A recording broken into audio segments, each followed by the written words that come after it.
Hello student, आज हम पढ़ेंगे फिजिक्स क्लास 11th।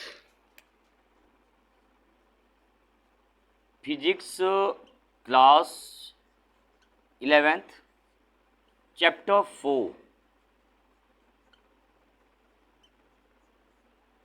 सरल रेखा में गति।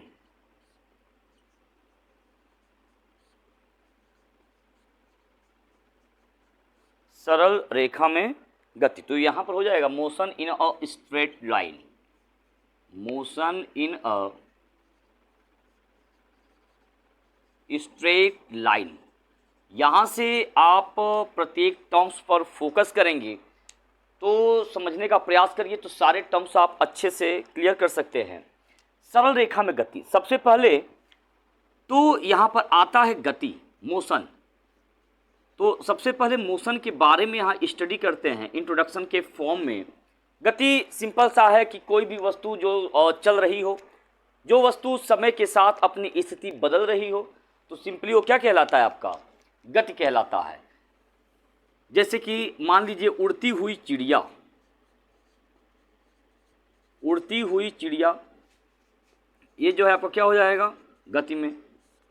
फिर आपका उड़ता हुआ पतंग, ये भी क्या हो जाएगा, गति में हो जाएगा, क्योंकि ये जो है समय के साथ अपनी स्थिति में क्या करती रहती हैं, परिवर्तन करती रहती हैं।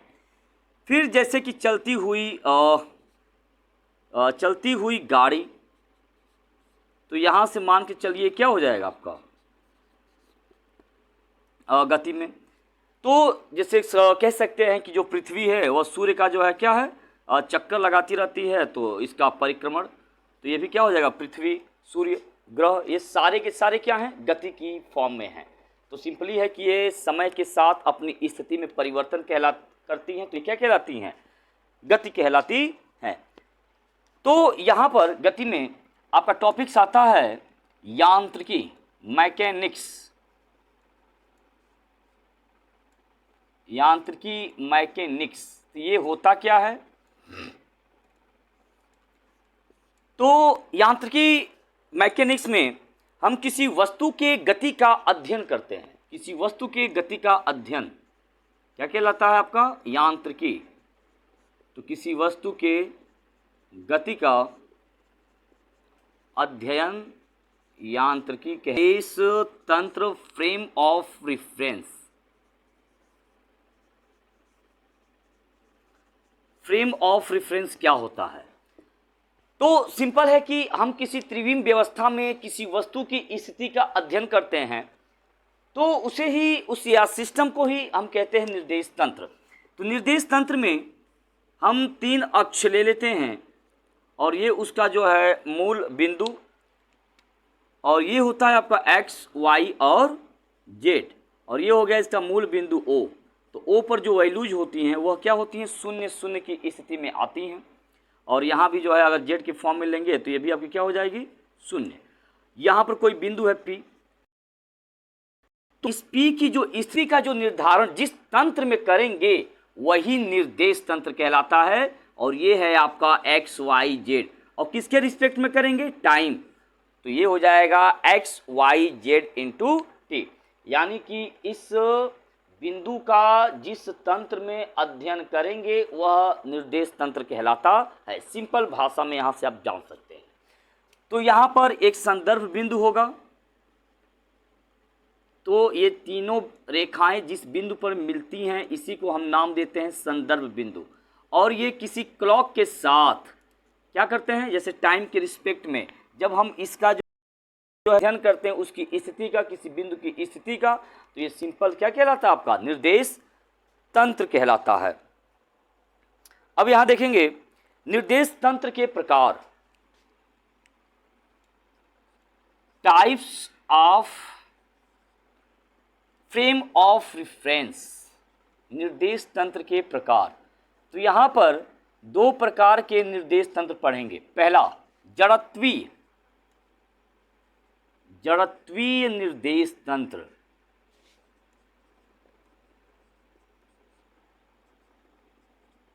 Inertial frame of reference. तो इसको आप कैसे डिफाइन करेंगे, तो जड़त्वीय निर्देश तंत्र जो है आपका यहाँ से गैलीलियन निर्देश तंत्र भी कहलाता है, गैलीलियन निर्देश तंत्र भी कहलाता है, या कह सकते हैं क्योंकि इसे गैलीलियो नामक वैज्ञानिक ने जो इसके बारे में कुछ इसमें रिसर्च की थी और इसके बारे में कुछ बताने का प्रयास किया, तो इसलिए इसे हम गैलीलियन फ्रेम ऑफ रेफरेंस यानी इनर्शियल फ्रेम ऑफ रेफरेंस भी कहते हैं। और यह जो है न्यूटन के नियम पर आधारित है, न्यूटन के नियम पर आधारित है।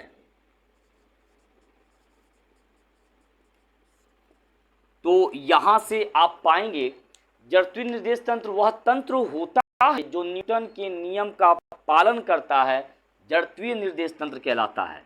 तो इसमें ये न्यूटन का प्रथम नियम, न्यूटन का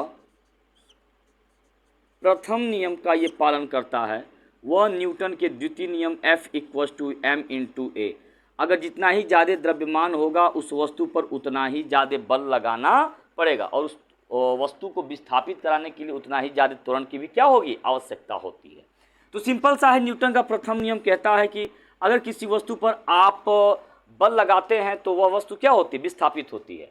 या कह सकते हैं कि जब कोई वस्तु स्थिर अवस्था में है तो स्थिर ही रहेगी, जब कोई वस्तु गति की अवस्था में है तो गति में ही रहेगी, जब तक कि उसकी बाह्य बल लगा करके उसकी स्थिति में परिवर्तन न किया जाए। तो इस तरह से डिफाइन कर सकते हैं जड़त्वीय निर्देश तंत्र को। ओके, तो नेक्स्ट आता है सेकेंड, अजड़त्वीय निर्देश तंत्र। अजड़त्वीय जस्ट इसका अपोजिट, अजड़त्वीय निर्देश तंत्र inertial frame of reference. Simple है, अजड़त्वीय निर्देश तंत्र कैसे और किस प्रकार से डिफाइन करेंगे, ये कह सकते हैं कि वह निर्देश तंत्र जो न्यूटन के नियम का पालन न करे क्या कहलाएगा, अजड़त्वीय निर्देश तंत्र कहलाएगा। ऐसे कैसे कि जैसे कोई व्यक्ति है और किसी बल का अनुभव कर रहा हो, लेकिन उस पर बल जो है किसी वस्तु के द्वारा या व्यक्ति के द्वारा न लगाया जाए, केवल क्या करे, बल का अनुभव करे। तो बल का जो अनुभव करता है वही क्या कहलाता है, आपका अजड़त्वीय निर्देश तंत्र। ओके, जैसे कि कोई व्यक्ति है जब मोड़ पर जो है कार से मुड़ता है तो वह क्या होता है, केंद्र से बाहर की ओर उस पर एक बल कार्य करता है। ओके, जिसे हम नाम देते हैं अपकेंद्र बल। क्या नाम देते हैं, अपकेंद्र बल, जो केंद्र से बाहर की ओर फोर्स लगता है। तो वहां पर हमने किसी प्रकार का कोई उस पर बल आरोपित नहीं किया, लेकिन वह बल जो है वह व्यक्ति क्या करता है, अनुभव करता है। तो इस प्रकार का जो तंत्र होता है वह कहलाता है अजड़त्वीय निर्देश तंत्र। ओके, तो यहाँ पर जहाँ भी बल का अनुभव किया जाएगा वह होगा अजड़त्वीय निर्देश तंत्र। यहाँ पर एक क्वेश्चन उठता है, क्या पृथ्वी जड़त्वीय निर्देश तंत्र के अंतर्गत आती है या अजड़त्वीय निर्देश तंत्र के अंतर्गत आएगी? इसके बारे में आप जो है कमेंट सेक्शन में बताइए। पृथ्वी जड़त्वीय निर्देश तंत्र के अंतर्गत आती है या अजड़त्वीय निर्देश तंत्र के अंतर्गत आती है। ओके, अब चलते हैं यहाँ पर, अब देखेंगे नेक्स्ट टॉपिक है विरामावस्था, रेस्ट, गत्यावस्था, मोशन। तो इसको कैसे डिफाइन करते हैं? विरामावस्था सिंपल सा है कि जब कोई वस्तु विराम में हो तो विरामावस्था कहलाता है। लेकिन एज अ स्टैंडर्ड डिफिनेशन अगर आपको देना हो तो कैसे और किस प्रकार से देंगे, तो जब कोई वस्तु समय के साथ अपनी स्थिति में परिवर्तन न करे तो उसकी जो स्थिति है क्या कहलाएगी, विरामावस्था में। तो सिंपल सा है कि जब कोई वस्तु समय के साथ अपनी स्थिति में परिवर्तन न करे विरामावस्था कहलाती है। गत्यावस्था, जब वस्तु समय के साथ अपनी स्थिति में क्या करता है, परिवर्तन करता है, स्थिति में परिवर्तन। तो ये जो है आपकी गत्यावस्था कहलाती है। जैसे कि कोई गाड़ी किसी एक बिंदु पर जो है और चलते हुए किसी दूसरे बिंदु बी पर पहुंच गई, तो समय के रिस्पेक्ट में क्या हो गई, वो अपना स्थान परिवर्तित कर लेती है, इस स्थिति में परिवर्तन कर देती है। तो वह वस्तु क्या कहलाएगी, गत्यावस्था में। विरामावस्था में जैसे कि मान लीजिए कि आपकी घर हो गए, पेड़ पौधे हो गए, ओके, और बेंच जो आप जा करके जहाँ बैठते हो, ये सारे के सारे विरामावस्था में। गत्यावस्था में जैसे उड़ती हुई चिड़िया हो गई, उड़ती हुई चिड़िया, उड़ती हुई पतंग, और यहाँ से आपका उड़ता हुआ जहाज, चलती हुई रेलगाड़ी, ये सारे के सारे क्या हो जाएंगे, गत्यावस्था के अंतर्गत आएंगे। अब यहाँ से हम गति के प्रकार का अध्ययन करेंगे। गति के प्रकार,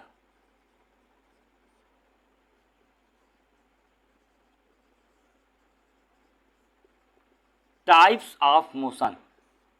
तो गति मुख्यतः यहाँ पर 3 प्रकार की पाई जाती है। पहला है स्थानांतरीय गति, घूर्णन गति, और इसी में एक और आता है वृत्तीय गति, और एक है आपका दोलनी गति। दोलनी गति, और इसके साथ जुड़ जाता है आपका कंपनीय गति, और स्थानांतरित गति के साथ जुड़ जाता है सरल रेखीय गति।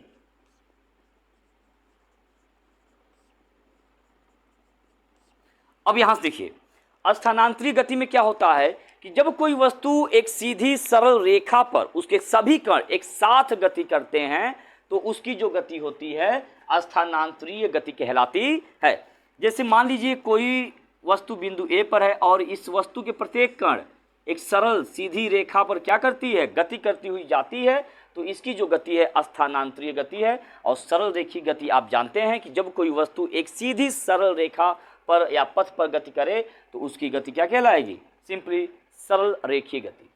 घूर्णन गति, घूर्णन गति में क्या होता है कि जब कोई वस्तु अपने अक्ष पर उसके प्रत्येक कण क्या होते हैं, उसके अक्ष पर घूमते हैं तो उसकी जो गति होती है घूर्णन गति कहलाती है। जैसे अर्थ है पृथ्वी, तो यहाँ पर जो पृथ्वी है अपनी अक्ष के परितः क्या होती है, चारों ओर घूमती है, और इसके प्रत्येक कण भी इसके साथ क्या होते हैं, इसके साथ जो है चक्कर लगाते हैं। तो इस प्रकार की जो गति कहलाती है वह घूर्णन गति कहलाती है। और इसी के साथ एक और है रिलेटेड में, वृत्तीय गति। तो वृत्तीय गति आप कैसे डिफाइन करेंगे, जैसे मान लीजिए कोई बालक है और पत्थर रस्सी में बांध करके चारों ओर क्या करता है, घुमाता है, तो इस प्रकार की गति वृत्तीय गति। या जो पृथ्वी है वह सूर्य के चारों ओर क्या करती है, चक्कर लगाती है, तो वृत्तीय गति। और जब अपने अक्ष पर चक्कर लगाए तो इस प्रकार की गति जो कहलाती है क्या कहलाती है, घूर्णन गति। अब आता है दोलनी गति। जैसे कि आप घड़ी में पेंडुलम की जो गति देखते हैं वह दोलनी गति कहलाता है। जैसे कोई वस्तु अपनी माध्य स्थिति, जैसे मान लीजिए हमने यहाँ पर बॉब लिया पत्थर और इसको क्या किया, एक माध्य स्थिति से, ये इसको बोलेंगे माध्य स्थिति, यहाँ से ला करके ऐसे छोड़ दिया, तो इसकी गति इस प्रकार से होना प्रारंभ हो जाएगा, ये कंटिन्यू होगा और लास्ट में जा करके क्या होगा, धीरे धीरे स्लो होकर के और ये स्टॉप हो जाएगा। तो दोलनी गति कैसे डिफाइन करेंगे, तो जब कोई वस्तु अपनी माध्य स्थिति के बाएं या दाएं और बाएं गति करे तो इस प्रकार की जो गति होती है वह दोलनी गति कहलाती है। कंपनीय गति कब कहलाएगी, तो जब कोई वस्तु जब दोलन करे तो उसका आयाम बहुत सूक्ष्म हो, बहुत ही सूक्ष्म होता हो, तो जो उसकी गति कहलाएगी क्या, कंपनीय गति। कंपन करना, जैसे आप देखे होंगे कंपन करना, तो जिस वस्तु में कंपन हो और जो आयाम का मान हो, मतलब कि अपनी माध्य स्थिति की इधर उधर बहुत ही कम उसका आयाम हो, बहुत ही कम दूरी हो, तो इस प्रकार की जो गति है वह कंपनीय गति कहलाती है। अब आते हैं नेक्स्ट।